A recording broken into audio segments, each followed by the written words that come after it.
You had a stint in Memphis too. Yeah, that was the last of the territories. After that, there was no more territory. After we left there, the territory died, and there was no more territories left. That was the last.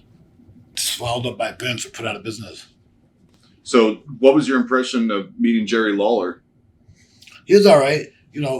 He's all right. He's a very smart guy. He likes to do to get over as big as possible, but do as little as possible. I disagreed with it, but I did when I wrestled for him. I did it the way he wanted to, where he followed their guidelines of wrestling, and that's what I did. I didn't do what I wanted to do. I did what they wanted me to do. Was it hard to adjust to that style and hold yourself back? At the time, it wasn't hard because I was always held back. Everywhere I go, you get held back. You get held back in practice, even. So of course I was used to it. I was used to being held back. I wrestled my first angle there with me and this guy Judge Dredd versus Robert Fuller and Jeff Jarrett, and we wrestled for about 6 weeks. Was that the first time you met Chris Candido as well? Yeah, me and Chris became best friends after that. Yeah. He was so good that he was kind of too good. He was always like one step ahead of the guy he's wrestling. It's okay to always think one step ahead, but not actually be one step ahead. He was always one step ahead of the guy he wrestled with. He was so good. So was he looked at because he was so good that he could make his opponent look good? Oh yeah, he can make anybody. He can make a broomstick look good. He was so good and so unselfish in the ring.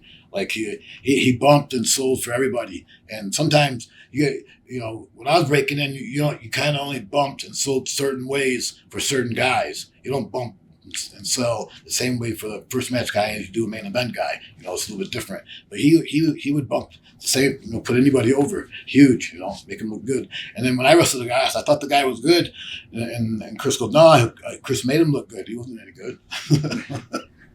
So it was all Chris doing it. Yeah, Chris made him look good. I thought the guy was good, but he was a shit.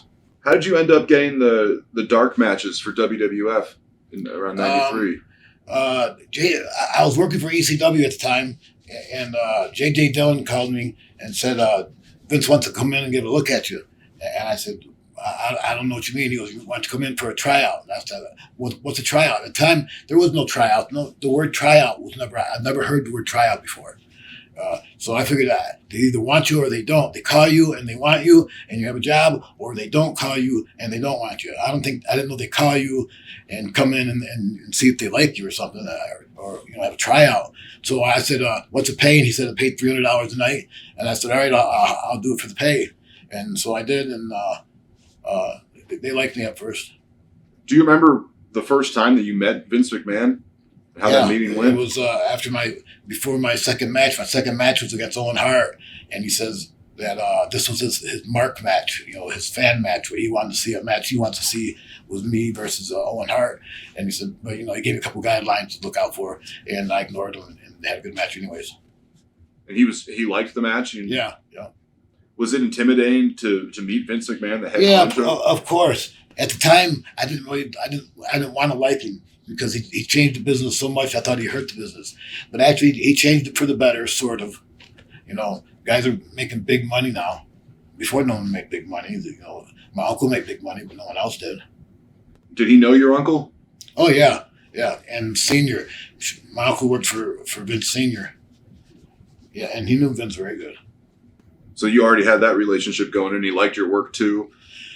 Yeah, but my uncle didn't really care for Vince that much. So, and I'm sure Vince didn't care for him. So it was just a fake smile and a handshake. I said to him one time, I said, if my uncle knew I was here, he'd kill me. He'd go, really? I can't imagine why Eddie would disagree with you coming here to meet me. I said, are you kidding? All my uncle ever did was motherfuck Vince. That's all he ever did was motherfuck him. He didn't like what he had done to wrestling. No, Vince had a big vision, very big, bigger than I could imagine. And in the beginning, if you look at the short vision, this looks like he's tearing apart wrestling. But he tore it apart and made a lot of money with it. Now wrestling's better than it ever. Sort of. The matches are better than ever because they're so choreographed, but they're better than they ever were. Everybody's in better shape now. Yeah, afterwards, Vince had a meeting with me and said that well, like I go, I'm already wrestling for a company, and he goes, how could you say no to my offer for a company that might not even be there tomorrow? I said, I don't know. I gave my word because I told Paul before I went that I wasn't going to do it. I wouldn't take it no matter what they offered. And so he was like, well, how can you turn down my offer for a company that might not even be there tomorrow? I said, I don't know. I just can't. And then I did. But you did the honorable thing. I mean, you kept your word to Paul Heyman. Yeah, they even called me back later on to say that they wanted me in the Royal Rumble, and I asked Paul if I could do it. He said no. They're going to give me some, at the time the biggest money I ever made, and Paul said don't do it. So I didn't do it, but he don't remember that shit. Do you remember what the pay was or what the circumstance was for the It was Rumble? $5,000 to do the Royal Rumble, and I could pull a table out from under the ring. And I disagreed with pulling a table out from under the ring. I wanted the table already set up out there with ring announcers at it. I didn't want to pull a table. This is when the table was still new, sort of new. But we didn't agree on that, and Paul didn't want me to do it.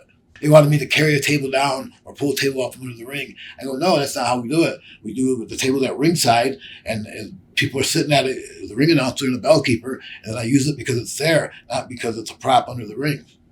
Yeah, but they didn't see it that way. No, it's you get that spot in. It wasn't about getting that spot in. It was about making it mean something. But also, Paul made me promise I wouldn't go, so I didn't. Do you think that held that against you?